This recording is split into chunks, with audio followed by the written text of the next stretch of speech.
们马六甲阿莫先生哦，我今天来到马六甲跟他做一个专访。阿莫他本身呢是他的喉咙有一块东西的，他在喝我们太喝之水过后，来听听他跟我们的分享哈、来。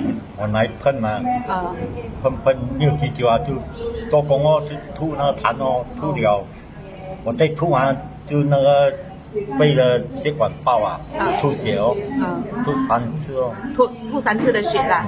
然后医生说你把里面的那块东西吐出来了啦。啊，哦，现在的没有状况咳嗽啊，要按住了，现在不用了，不用了现在整个舒服了咯。啊，舒服了。哦，刚开始会吓到你吗？啊，吓到你哈、吓到。但是现在呢，开心哦。做工的时候嘛，我这很辛苦嘛，咳那2片弹出来咯。但是我看你现在整个人的气色很好嘞。啊，那医生也是有讲，你怎样那我的照顾的，每个啊中这病啊很难照顾的。肺痨哈。啊。我没有办法讲我喝水啊。要跟医生讲的。